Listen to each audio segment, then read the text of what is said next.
তো যেহেতু সে সিনিয়র, জগৎটা আমাদের চাইতে বেশি দেখেছেন, মার প্যাচ আমাদের চাইতে বেশি বুঝেন, এজন্য শয়তানের সাথে আমাদের যে ফাইট, এই ফাইটে বেশিরভাগ ক্ষেত্রে শয়তান জিতে, আমরা আসলে খুব কমই জিতি। আল্লাহ রাব্বুল আলামিন এর কাছে মন খারাপ করে ইমানদার বান্দা যে নালিশ করে, আল্লাহ আমি তো ধরাশয়ী হয়ে গেছি, খারাপ কাজ করে ফেলেছি, মন্দ দিকে চলে গেছি, হতাশা গ্রাস করছি, পেরে উঠছি না শয়তানের সাথে। আল্লাহ রাব্বুল আলামিন রমাদানের একটা মাস শয়তানকে বেঁধে রাখেন। এই জন্য রবের পক্ষ থেকে রমাদান উপলক্ষে এক সিগনাল, বান্দা এই সুযোগ শয়তানকে কুপকাত করে তোমার জিতে যাওয়ার।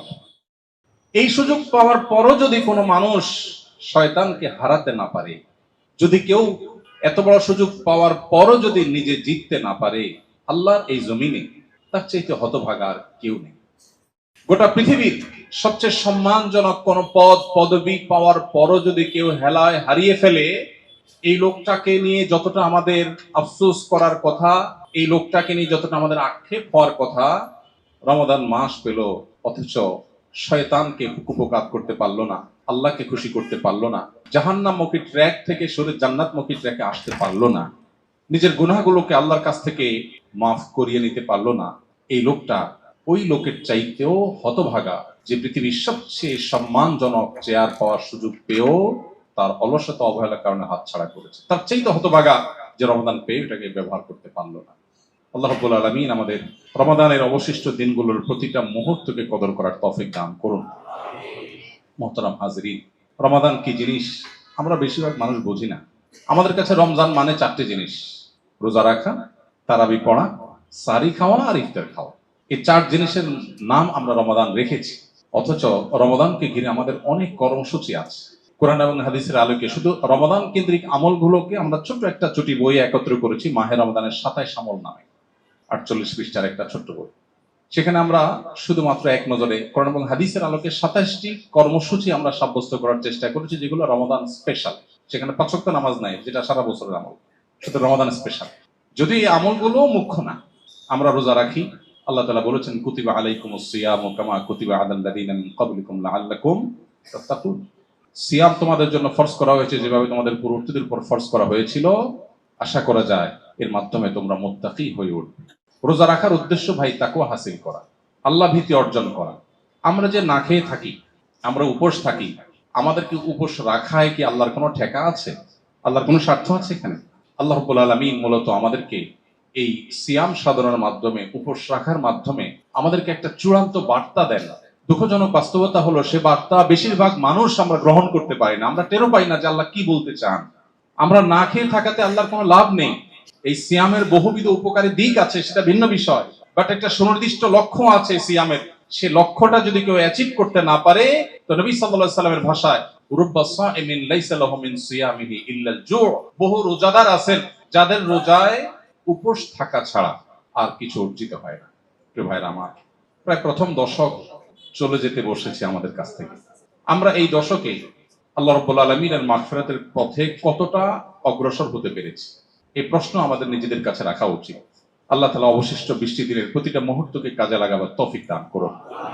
মুহতারাম হাজরিন, সিয়াম বা সওম, যেটাকে আমরা রোজা বলি, এই সিয়াম বা সওম শব্দের অর্থটা কি জানো? বিরত থাকা, কোনো কিছু পরিহার করা। গোটা পৃথিবীর চতুর্দিকে আপনি যদি তাকান, এখন চতুর্দিকে একটি আহ্বান, সেটা হলো ভোগ করো, ভোগের দাওয়াত। ইসলাম শুধুমাত্র আমাদেরকে ত্যাগের কথা বলে, স্যাক্রিফাইসের কথা বলে। কেন? কারণ ত্যাগ এবং স্যাক্রিফাইস মানুষকে মানুষ করে তোলে। ভোগ এটা পশু পাখিও পারে, এটার জন্য কোনো যোগ্যতার প্রয়োজন হয় না, সবাই ভোগ করতে পারে, ত্যাগ সবাই করতে পারে না। সিয়ামের মধ্যে দেখুন আপনি, আল্লাহ তাআলা আমাদেরকে 3টা জিনিস ত্যাগ করতে বলছেন: পান, আহার, যৌনতা। গোটা পৃথিবীতে যত অপরাধ হয়, এই অপরাধগুলো বেসিক্যালি মানুষ পুণ্যবৃত্তি কিংবা যৌনবৃত্তির কারণে করে। আর এই দুইটাকে কন্ট্রোল করার ট্রেনিং আল্লাহ দিচ্ছেন সিয়ামের মাধ্যমে। আমরা সিয়ামের মাধ্যমে বিরত থাকার প্রশিক্ষণ নিচ্ছি। কেন নিচ্ছি?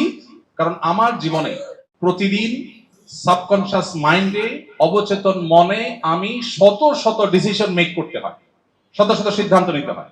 আপনি ঘুম থেকে উঠলেন, দোয়া পড়বেন কি পড়বেন না, সিদ্ধান্তের ব্যাপার।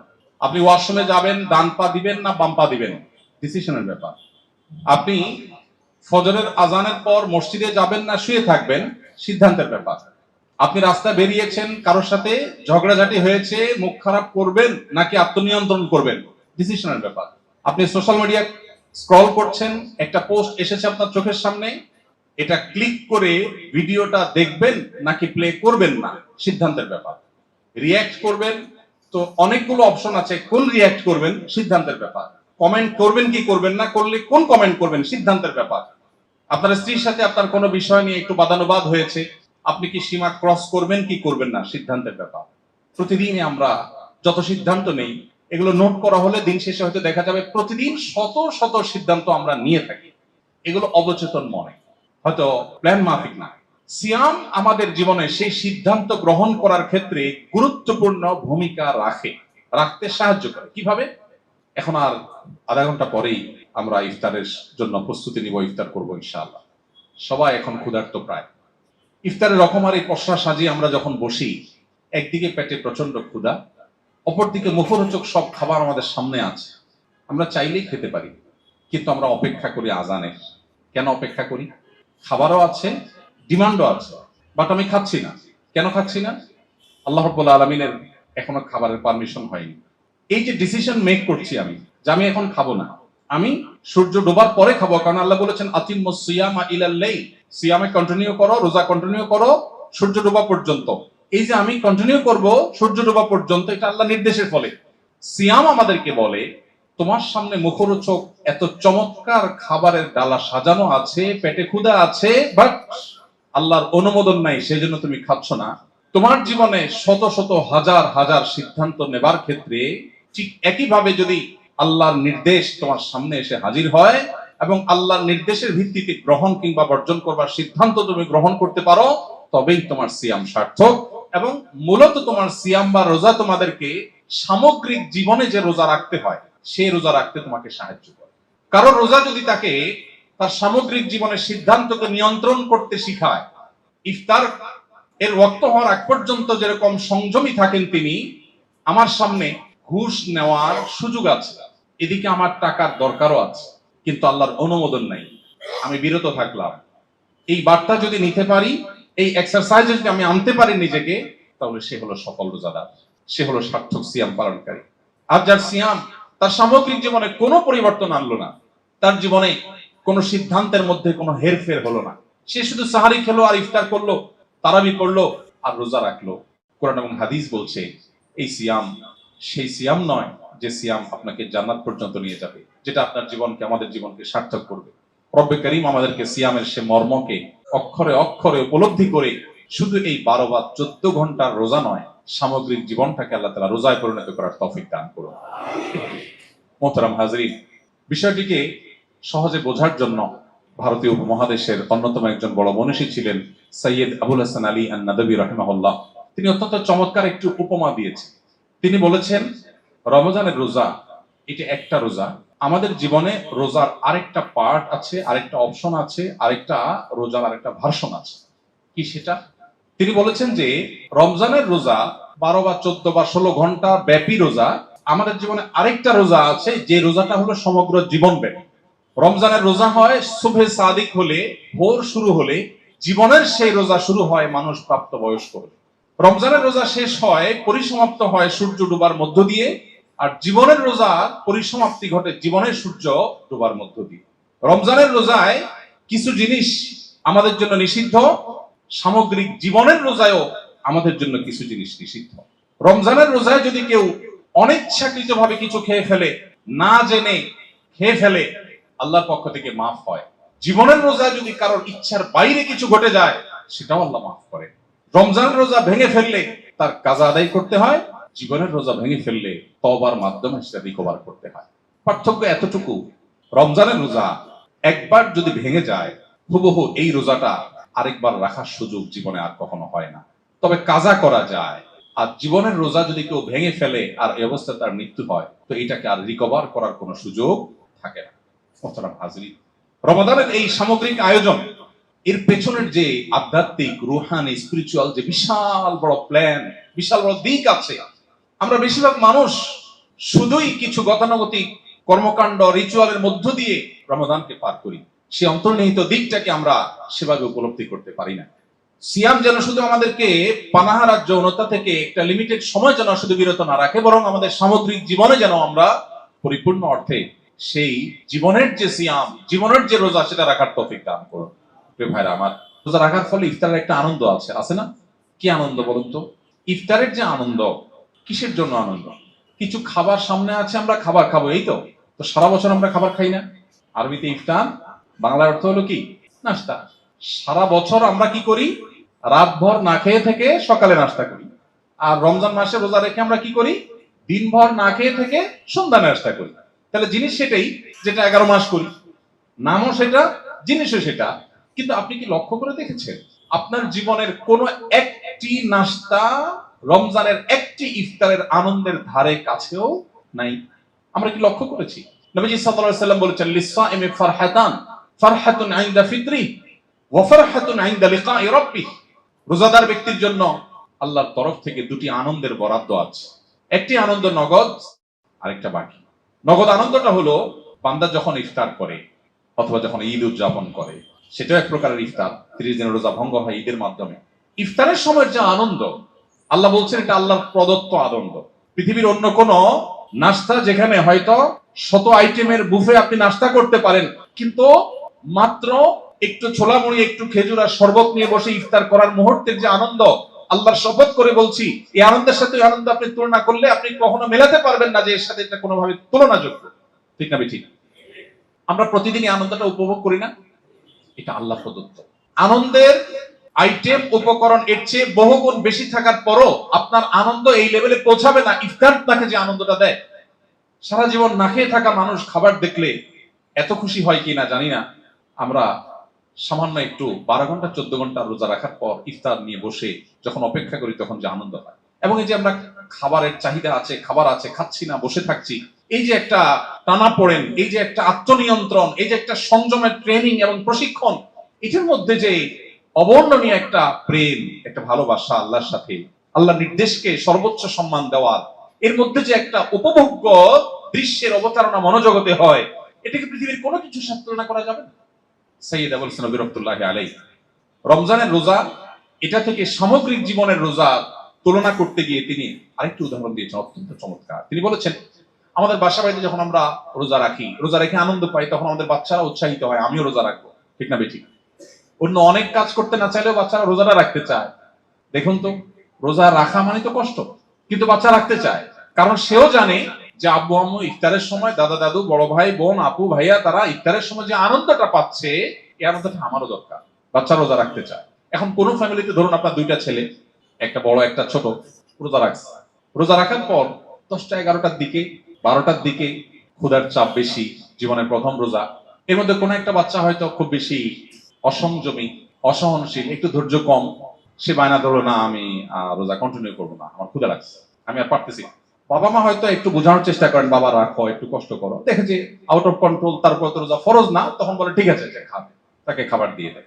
অপর ছেলেটা, তারও ক্ষুধা লাগছে, কষ্ট হচ্ছে, কিন্তু সে কষ্ট করে রোজাটাকে কন্টিনিউ করে সূর্য ডোবা পর্যন্ত। এই দুইটা সিনারিও যদি আপনি চোখের সামনে রাখেন, তাহলে আপনি দেখবেন পরিণতি কার কি হয়। যে ছেলেটা 10টা বা 11টা বা 12টার সময় রোজা ভেঙে ফেলেছে, তার পরিণাম কি দাঁড়ায়? সে কি পায় খাবার হিসাবে? মুসলমানের ঘরে সকাল 10টা 11টা 12টার দিকে কি খাবার থাকে? বাসি খাবার থাকে। যদি মাছ রান্না হয়ে থাকে, তাহলে লেজ, কানকল্লা বা কাটা বিশিষ্ট যে টুকরাগুলো, সেগুলো তাও আবার বাসি, এটা থাকে। আর ভাত তো নিশ্চয় ফ্রেশ, গরম গরম ভাত তো কল্পনা করা যায় না। ভোর রাতে যেগুলো থেকে গেছে ওইগুলো, গোশত রান্না করলে বাছাই করা টুকরাগুলো। তাহলে সে রোজা ভেঙে একটু নগদ আনন্দ পায়, কিন্তু সে আনন্দটা হলো বাসি খাবারের আনন্দ। পরিণতিতে কি দাঁড়ায়? ধানমন্ডির মানুষকে বোঝানো কঠিন। আমি গ্রামের ছেলে, যারা গ্রামীণ পরিবেশে শৈশব পার করেছেন তারা ভালো বুঝতে পারবে। ইফতারের আগ মুহূর্তে ওই যে একটা ছেলে রোজা কন্টিনিউ করেছে, আরেকজন করেন নাই। যে কন্টিনিউ করেছে তার পরিণতি, আর যে কন্টিনিউ করতে পারে নাই তার পরিণতি আমরা ইফতারের আগ মুহূর্তে একটু লক্ষ্য করতে পারি। আচ্ছা, আপনারাই বলুন, যেই ছেলেটা রোজা ভেঙে ফেলেছে, এর ইফতারের আগ মুহূর্তে খুব কদর হয়তো বাসায়, তাই না? যেহেতু রোজা ভেঙে ফেলছে, রোজাই নাই, আর কি কদর হয় না অনেক। উল্টা বরং কি হয়, সে দৌড়ের উপর থাকে। কিভাবে দৌড়ের উপর থাকে? ধরুন ইফতার টেবিলে সাজানো হচ্ছে, তাকে বলা হয়, এই মোহাম্মদ কই আসোস, এই আব্দুল্লাহ কই আসোস, এদিকে ধরে পেঁয়াজগুলো টেবিল নিয়ে রাখ, এই এতক্ষণ লাগে রেখে আসতে, জলদি আয়, শরবত টানে রেখে আস। আর বিদ্যুৎ চলে গেছে, দৌড় দে একটু দোকান থেকে একটা মোমবাতি নিয়ে আয়, বাচ্চাটা ডিস্টার্ব করছে, ওরে ধর, হাঁস মোরগ থাকলে হাঁস মোরগ গুলো সামলা। এদিকে মুখরোচক খাবারের কিন্তু প্রস্তুতি চলছে, আর তার চলছে দৌড়ের প্রস্তুতি, কারণ সে রোজা ভেঙে ফেলেছে। আর যে ছেলেটা রোজা কন্টিনিউ করেছে তার কষ্ট হয়েছে ঠিক, কিন্তু ইফতারের আগ মুহূর্তে সুবহানাল্লাহ, আমার প্রিয় বন্ধুবর, আমাদের মুফতি সাইফুল ইসলাম ভাইয়ের মতো এরকম জামাইয়ের মতো তাকে সাজায়া সুন্দর করে সাজায়া তাকে একেবারে ডাইনিং টেবিলের মাঝখানের চেয়ারটাতে আদর করে বসিয়ে একটু পর এসে দাদা বলে, দাদা ভাই এই 20 মিনিট, মাশাআল্লাহ তুমি সাকসেস, এই তো আর 20 মিনিট, সব তোমার জন্য। দাদু এসে বলে, আরে আমার দাদু ভাই চেহারাটা শুকায় গেছে, আরে একটু, এই তার অল্প একটু সময়। মা এসে সান্ত্বনা দেয়, বাবা এসে সান্ত্বনা দেয়, সবাই এসে অ্যাপ্রিসিয়েট করে, একের পর এক তাকে বাহবা দিতে থাকে, তাকে অভয় দিতে থাকে যে তোমার আর কোনো ভয় নেই, কোনো টেনশন নেই, এই তো সূর্য ডুবতে যাচ্ছে আর তোমার আনন্দ শুরু হয়ে যাবে। এদিকে মুয়াজ্জিন আজান হাঁকে, দাদা দাদু ভাইয়া আপু মা বাবা সবাই খেজুর নিয়ে দৌড়াদৌড়ি শুরু হয়, সবাই শরবত নিয়ে সিরিয়াল ধরে। কার জন্য? ওই রোজাদার ছেলেটার জন্য, যে বাবা তুমি খাও, কাঠটা নিবে, সবাই অপেক্ষমান থাকে। ইন দ্য মিন টাইম যে রোজা রাখে নাই, ভেঙে ফেলছিল, ও কিন্তু হাঁস মুরগ নিয়ে আছে। ওরে বরং এই টাইমে যদি আশপাশে গুড়গুড় করতে দেখে, তখন উল্টা ধমক দিয়ে বলা হয়, এই তোর এখানে কি, তোরা বলছি বাবুরে রাখতে, তোকে না বললাম ওই হাঁস মুরগ গুলো ধরতে, বাবু ডিস্টার্ব ওরে কোলে রাখ, বেচারা দৌড়ের পর থাকে। এরপর এই জামাই আদরে ইফতার করা রোজাদার ছেলেটা কষ্ট করে সংযম করে যখন রোজাটা সম্পন্ন করে শেষ করে, তার খেয়ে দিয়ে শেষ করার পর যখন থাকে, ওই বাসি খেয়ে বাসি খাওয়ার লোভ সামলাতে না পেরে রোজা ভঙ্গকারী ছেলেটা এই বেলাতে এসেও সেই বাসি ইফতার খায়। এই সিনারিটা আমাদের বাসা বাড়িতে হয় না? প্রিয় ভাইরা আমার, আল্লাহ রাব্বুল আলামিন জীবনের যে রোজা আমাদেরকে দিয়েছেন, এই জীবনের রোজা কিছু মানুষ ভেঙে ফেলেন, আর এটা জোড়া দেন না, লোভ সামলাতে পারেন না। লোভের কারণে এই রোজাগুলো যখন ভেঙে ফেলে, তারা দুনিয়াতে ভোগ করে, সেই ভোগটা হলো সেই বাসি খাবারের ভোগের মতো। এরাও একসময় ইমানদার থাকলে জান্নাতে যাওয়ার সুযোগ থাকে, কিন্তু সেটা অন্যদের জান্নাতে যাওয়ার বহুকাল পরে, জাহান্নাম, শাস্তি, বহু কিছু ভোগের পরে। আর যারা জীবনের সামগ্রিক রোজা যত কষ্ট হোক ভাঙতে দেয় না, টুটতে দেয় না, ছুটতে দেয় না, সংযম করে, সংগ্রাম করে, নিজেকে কন্ট্রোল করার প্রতিজ্ঞা করে যে না, আমার জীবনের রোজা আমি ভাঙতে দেব না। সুদ, ঘুষ, দুর্নীতি, অপরাধ, চোখের জেনা, কানের গুনাহ, অন্যের কষ্ট দেওয়া, অন্যের হক নষ্ট করা, যত রকম কাজ আমার জীবনের রোজাকে ভাঙতে পারে, আল্লাহকে অসন্তুষ্ট করতে পারে, সব নিষিদ্ধ কাজ থেকে বেঁচে থাকবো। এতে আমার বন্ধু, প্রিয়জন, আমার প্রতিবেশী, আমার সার্কেল, আমার বন্ধু বান্ধব, অনেকের সাথে দূরত্ব হবে, হোক, সমাজে দাম হবে না, না হোক, ভাবসাব কমে যাবে, যাক, কিন্তু আমার জীবনের রোজা আমি রক্ষা করব। কষ্ট হয়, অনেক কষ্ট হয়, কিন্তু জীবনের রোজা যখন ভাঙার উপক্রম হয়, জীবনের সূর্য ডুবার সময় যখন নিকটবর্তী হয়, ওই রোজাদার বাচ্চাকে যেরকম দাদা দাদি এসে সান্ত্বনা দেয়, আল্লাহর কোরআন বলছে মৃত্যুর সেই মুহূর্তে এসে আল্লাহর ফেরেশতা এসে তাকে বলে, আল্লাহ খাউফুন আলাইহিম ওয়ালা হুম ইয়াহজানুন, আল্লাহ তাখাফু ওয়ালা তাহজানু ওয়া আবশিরু বিল জান্নাতিল্লাতী কুনতুম তুআদুন। কত কষ্ট তোমরা করেছো, কত কষ্ট করে সিয়াম সাধনা করেছো, আল্লাহকে খুশি করতে গিয়ে কত প্রিয়জন নাকশ হয়ে গেছে, সমাজে দাম পাও নাই, তোমার জীবন সায়ান্নে মৃত্যু শয্যায় শায়িত, এখন তোমার রূহ বের হবে, তুমি আখিরাতে পাড়ি জমাবে। দেখো আমরা আল্লাহর ফেরেশতারা এসেছি তোমাকে অভয় দেওয়ার জন্য, সুসংবাদ দেওয়ার জন্য, এই যে আর একটু পরে তোমার রূহ বের হবে, আর তুমি জান্নাতে বিচরণ করবে। রমজানের সিয়ামের সাথে জীবনের সিয়ামের এই যে রিলেশন, রমজানের সিয়াম থেকে জীবনের সিয়ামের বার্তা গ্রহণ করবার এই যে সুযোগ, সেটি আমরা বেশিরভাগ মানুষ হাতছাড়া করি। আরশ আজিমের মালিকের কাছে ফরিয়াদ করি, আল্লাহ আপনি আমাদেরকে রমজানের রোজাকে অর্থবহ এবং সার্থক করার তৌফিক দান করুন। এই সিয়াম যেন আমাদের জীবনে পরিবর্তন আনে, এই সিয়াম যেন আমাদের জীবনে সিদ্ধান্ত গ্রহণ করতে আমাদেরকে